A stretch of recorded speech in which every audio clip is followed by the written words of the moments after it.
31 जुलाई को नूह हिंसा पर आज पत्रकार वार्ता कर विधायक आफ्ताब अहमद ने सरकार पर जमकर साधा निशाना। फिरोजपुर झिरका विधायक मामन खान के बचाव में आई जिला कांग्रेस पार्टी। नूह विधायक आफ्ताब अहमद, पुनहाना विधायक मोहम्मद इलियास, तावड़ू से पूर्व विधायक शाहिद खान सहित कांग्रेस पार्टी के अन्य कार्यकर्ता रहे मौजूद। विधायक आफ्ताब अहमद ने कहा कि लाखों रुपए की हेराफेरी जिले की पुलिस ने की है, निर्दोषों को पकड़ने का काम किया है और पैसे लेने के बाद उन्हें छोड़ा गया है। पुनहाना विधायक मोहम्मद इलियास ने कहा कि सरकार के इशारे पर ही डीसी एसपी छुट्टी पर भेजे गए थे। आफ्ताब अहमद ने कहा कि नूह जिले से तीनों विधायक कांग्रेस के हैं, इसलिए बीजेपी को रास नहीं आया, इसलिए कांग्रेस की एक विधायक को नोटिस दिया जाता है। आफ्ताब अहमद ने कहा कि सरकार हिंसा के दोषियों पर तो कोई कार्रवाई करती नहीं, लेकिन विधायक पर कार्रवाई करने के लिए तैयार है। आफ्ताब अहमद ने कहा कि सरकार अपनी जांच हाईकोर्ट के जज से कराई, यदि हम दोषी हैं तो हमारी जांच भी हाईकोर्ट के जज से कराई जाए। पुनहाना के विधायक मोहम्मद इलियास ने कहा कि एसपी राव इंद्रजीत सिंह ने अपने बयान में कहा कि ये कैसी शोभा यात्रा है जिसमें लोग हथियार लेकर जा रहे हैं। विधायक आफ्ताब अहमद ने कहा कि उनके पास सीआईडी का इनपुट था, इसके बावजूद भी ये हिंसा कैसे हुई। इसके अलावा 10 कंपनियां होने का भी दावा ये कर रहे हैं। इसके अलावा सदर एसएचओ के पास 200 पुलिस के जवान थे, फिर भी इस यात्रा में हिंसा कैसे होती है, ये भी सवालों के घेरे में है। विधायक आफ्ताब अहमद ने कहा कि यात्रा के 2 दिन पहले ही प्रशासन को बता दिया गया था कि माहौल तनावपूर्ण है, फिर भी यात्रा को परमिशन क्यों दी गई। सोमवार को नूह विधायक एवं सीएलपी उपनेता आफ्ताब अहमद की अगुवाई में नूह के विधायकों ने जिला कांग्रेस कार्यालय पर एक पत्रकार वार्ता आयोजित की। जिला कार्यालय पर की गई पत्रकार वार्ता में पुनहाना से विधायक मोहम्मद इलियास और तावड़ू से पूर्व विधायक शाहिदा खान, पीसीसी सदस्य मेहताब अहमद सहित कई कांग्रेस वरिष्ठ नेता मौजूद रहे। इस मौके पर सभी विधायकों ने मामन खान को निर्दोष बताया, वहीं भाजपा सरकार को फेल बताया और 31 जुलाई वे उसके बाद नूह और उसके आसपास के जिलों में हुई हिंसा की हाईकोर्ट के स्टिंग जज या आईपीएस अधिकारी की अगुवाई में एसआईटी गठित कर उससे जांच कराने की मांग की है। नूह विधायक एवं सीएलपी उपनेता आफ्ताब अहमद ने कहा कि नूह हिंसा के लिए पहले ही माहौल तैयार किया जा रहा था। नासिर व जुनैद की हत्या के तार हरियाणा से जुड़े होने के चलते लोगों में पहले ही नाराजगी थी। सोशल मीडिया पर चल रहे दोनों तरफ के माहौल के बारे में नूह जिला के तीनों विधायकों ने जिला प्रशासन से मिलकर अवगत करा दिया गया था। इसके बावजूद भी प्रशासन नहीं चेता। यहाँ तक घटना के दिन जिला के एसपी और डीसी की छुट्टी पर चला जाना एक साजिश लगती है। नूह हिंसा के मामले में नाजायज लोगों को फंसाया जा रहा है और दोषियों को छोड़ा जा रहा है। इसमें पैसों का लेन देन भी चल रहा है।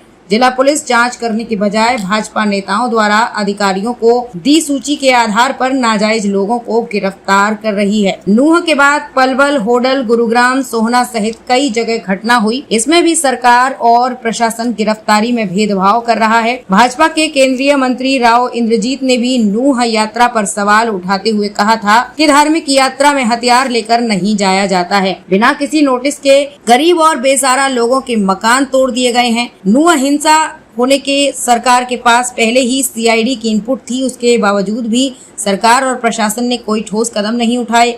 नूह की घटना से सरकार का फेलियर साफ नजर आता है, क्योंकि देश के मुख्यमंत्री कहते हैं मैं सभी को सुरक्षा नहीं दे सकता, जबकि गृह मंत्री कहते हैं नूह हिंसा का उन्हें दोपहर 3 बजे ही पता चला। कांग्रेस नेताओं ने नूह हिंसा और उसके बाद फेल रही हिंसा की हाईकोर्ट के स्टिंग जज से या फिर आईपीएस अधिकारी के नेतृत्व में एसआईटी गठित कर जांच कराई जाए। वहीं सभी कांग्रेस नेताओं ने कहा कि जिले के सभी कांग्रेस नेता और कांग्रेस पार्टी विधायक मामन खान के साथ खड़े हैं।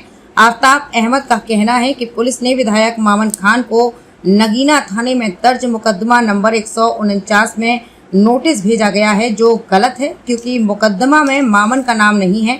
सरकार अपनी नाकामी को छुपाने के लिए कांग्रेस विधायकों पर डालना चाहती है। 149 नंबर एफआईआर है कोई पुलिस स्टेशन नगीना की, उसकी बाबत जो है आज तक हमारे साथी विधायक मामन खान के नाम पे कोई एफआईआर नहीं है। किसी भी मुकदमे में उनका कोई नाम नहीं है, ना पहले है ना आज से पहले कभी पूरी ज़िंदगी में उनके खिलाफ एक भी ना रिपोर्ट है, ना किसी तरह का, ना उनका कोई इस तरीके का पीछे का कोई ट्रैक रिकॉर्ड नहीं है। ये सिर्फ द्वेषपूर्ण और यहाँ की मेवात की जनता को दबाने के लिए, विधायक को और उसके इलाके के आवाज़ ना करें बुलंद, उसको दबाने के लिए, अपनी नाकामी को छुपाने के लिए कार्रवाई की जाए। आपने जिक्र किया कि 31 तारीख से पहले नाकामी है, इसी तरीके का तो कह रहे हैं कि क्यों इसका संज्ञान सरकार ने नहीं लिया, जिसकी प्रायर जो है सूचना और जिन हालातों का उनके जो है उनकी नज़र में करा दिया गया था। ये कहने के बजाय मैंने आपको अखबार की शाया करा। जब इस तरीके की बात हो रही थी तो सरकार की जिम्मेवारी बनती थी कि उचित कार्रवाई करती। अभी भी तो इन्होंने जलाभिषेक कराया। अगर उसका 10% भी इंतजाम उस दिन कर देते 31 तारीख को, तो हम दावे के साथ कह सकते ऐसी घटना जो घटी है वो बिल्कुल अंजाम नहीं करती किसी से। लेकिन इन्होंने इस मामले को बिल्कुल गैर जिम्मेदाराना तरीका से लिया और हम ये आपके माध्यम से मांग करते हैं जो भी इसके दोषी हैं, इसका क्योंकि ऊपर से नीचे तक सारे को दोष है, इसीलिए हम हाई कोर्ट के जज की मांग कर रहे हैं कि अपनी कमी को छुपाने के लिए, ये अपनी कमी को ना कोई आज तक इन्होंने किसी अधिकारी के खिलाफ कोई काम किया, ना उसके खिलाफ कोई नोटिस दिया। ये इलाके का जो है भाईचारा जो इसमें खराब हुआ है उसके लिए जिम्मेदार है। इसी वजह से सिटिंग हाई कोर्ट के जज से आपने जिक्र किया कि मुरादाबाद गांव से 1 तारीख की सुबह 4 बजे 18 नवयुवकों को उठाते हैं। मेवली से 10 गाँव बच्चों को उठाया जाता है। उनका जो है कोई लेना देना नहीं। नूह शहर के एक हमारा कुरैशी परिवार है, उसके 5 बच्चों को 6 बच्चों को 6 दिन बाद ला के डाल दिया जाता है। वो कोई आगरा था, कोई कहीं था। तावड़ू में एक बच्चा जो है जिसकी जमानत हुई है, उसकी गुड़गांव की हाजिरी है। लोग ट्रक ड्राइवर अपनी गाड़ियां छोड़ के आ रहे थे, जो पकड़ा गया उसे अंदर कर दिया। इन्होंने तो ये करा और पैसे लेके पूरी तरीके से मतलब जो है लोगों ने बताया है लाखों रुपए का हेर फेर एक एक आदमी को छोड़ने में पुलिस की यहाँ के ने ये कार्य किया है। और इसीलिए निर्दोष को जो है पकड़ के इन्होंने करा है। दोषियों को पकड़ें, खूब पकड़ें, हम उसके विरोध में नहीं है। बिल्कुल दोषियों को जिसने जो किया है उसको करें, लेकिन बिना इंक्वायरी जिस तरीके से इन्होंने अंजाम दिया है, सर्च ऑपरेशन के नाम पे गांव के गांव खाली करे गए। उनके गांव में ऐसा डर हो गया कि निर्दोष लोग भी अपने गांव को छोड़ के चले गए। जंगलों में, पहाड़ों में लोगों ने काटा।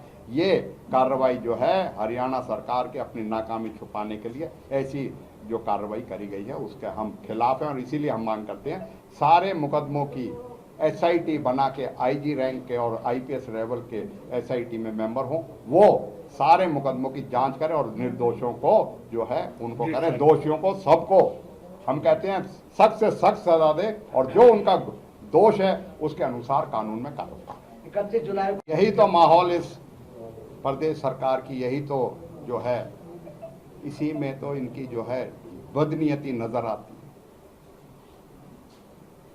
31 को तो एक दिन का हो गया, वहां अब तक भी कार्य हो रहे हैं। घृणा नफरत का जो माहौल है जो उसमें फैला के उस कदर कर दिया है आज तक भी।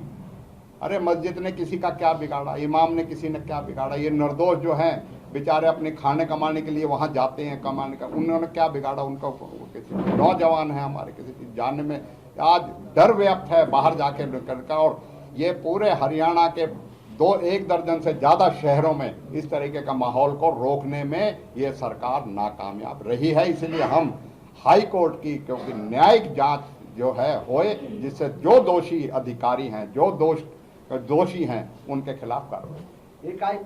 ये तो जो है सरकार को और प्रशासन को जो है इसकी जिम्मेदारी लेनी चाहिए। क्यों जो दोषी हैं जिनकी वजह से हुआ उनको तो दोष मुक्त करके उनको तो जमानत हो जाती है, और जो निर्दोष हैं उनको अभी तक वो जो है झूठे मुकदमे में फंसा दिया जाता है। यही तो प्रश्न चिन्ह लगा रहे हैं। इसीलिए तो ये प्रेस वार्ता करके आपके माध्यम से हम चाहते हैं कि न्यायिक जांच हो, जिससे दूध का दूध पानी हो, और सरकार जो कटघरे में खड़ी है उसको हम ये दिखा सके कि किसकी गलती है और क्या आप लोगों की जिम्मेवारी थी, क्यों राजधर्म नहीं निभाएगा।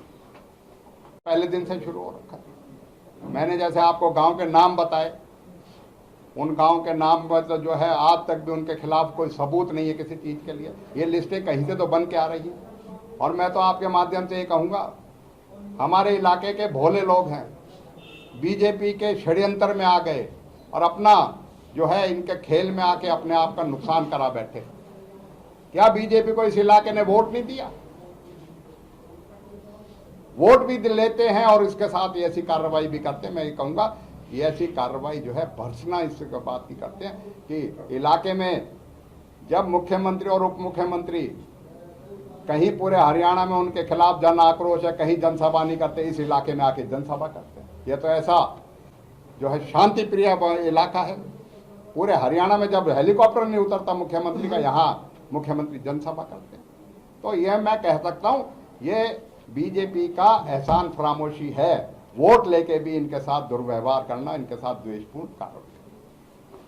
वो तो पहले दिन से जो है बयान दे रहे हैं, पहले दिन से वो बयान दे रहे हैं। अपनी जिम्मेवारी उनके कुछ नहीं, ना सरकार से करते हैं, वो कांग्रेस पे ठीकड़ा फोड़ना चाहते हैं अपनी नाकामियों का। तो उनमें कहने की जो है उनमें इस तरह का मादा तो है ही नहीं, इतनी कुव्वत तो है ही नहीं कि वो अपनी सरकार से कह सके कि गलत कार्रवाई ना करे। वो तो विपक्ष के तौर पे, विपक्ष कांग्रेस के तौर पर हमारे विधायकों का नाम लेके उन चीज़ों की कार्रवाई करते हैं।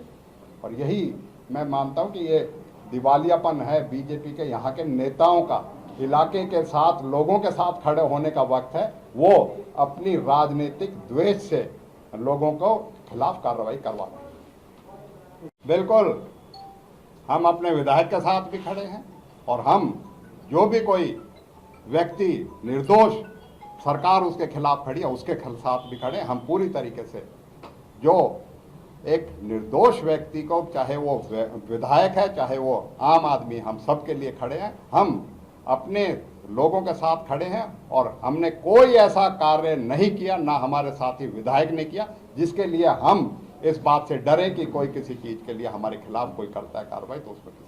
सरकार आपकी मांगों का अमल नहीं करती है तो आपका स्टैंड क्या होगा? हमारा स्टैंड यही है जो आपके माध्यम से कह रहे हैं कि न्यायिक जांच हो। सरकार अपनी नाकामियों को छुपाने के लिए जो है, बचने के लिए कांग्रेस पे और कांग्रेस के हमारे विधायकों के ऊपर नाम लेके उसके करती है। विधानसभा में जो कार्रवाई होनी चाहिए, विधानसभा में जो बहस होनी चाहिए, जो इस प्रदेश का सबसे बड़ा मंच है, उसमें कार्रवाई सिर्फ इसलिए बहाना मार के कि सब जुडिस मैटर है, उसमें उसको करती है। ये अपने आप में इस बात को दर्शाता है कि सरकार इस मुद्दे पे अपनी नाकामी को छुपाने के लिए इससे बचने का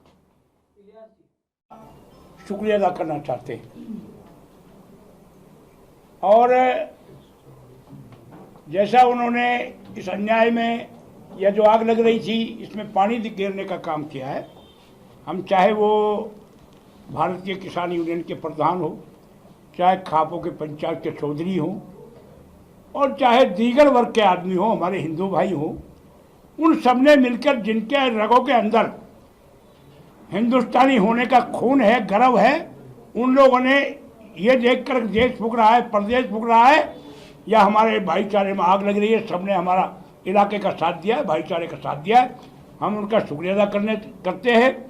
और दूसरी, जैसे कासम भाई ने कहा था ना भी कि अगला क्या प्रोग्राम है, अगला हमारा प्रोग्राम जैसा विधायक जी ने कहा तो ये तो हमारा रहेगा ही। ये हाईकमांड से भी हम बराबर जो है संपर्क में हैं और रहेंगे।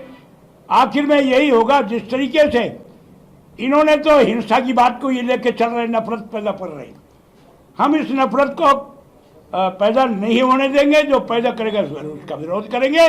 और आम जन से हम, चाहे हरियाणा प्रदेश का भाई हो, चाहे मेवात का हो, अब तो महात्मा गांधी के अहिंसा उस पर रास्ते पे चलकर हम अपना इंसाफ खुद भी लेंगे, अगर नहीं देंगे तो। मंत्री जी, आपका एक क्या कहेंगे? उसकी वजह यह है कि इसके सामने कोई पहला ऐसा कोई मामला नहीं हुआ था। और मैं ये मानता हूँ ये शायद छुट्टी पे भी नहीं जाता। उससे ये साबित होगी, जब जो लोग एसपी डीसी या मौजूद थे, जब सारी सिस्टम सब उनको पता था, तो छुट्टी का क्या मतलब? इससे भी सरकार की विफलता का और इशारा करता है। छुट्टी पे भेजे हों दोनों? और पक्की बात है, भेजे हो त्योहारों का हार हो। हाँ, या ये तो जब जुडिशियल इंक्वायरी चाह रहे हैं हम, सरकार ने भेजे और इन्हें बंद करो, इन्हें बंद कर दो। अभी बंद कहाँ होएगा, बाद में कह लीजिए।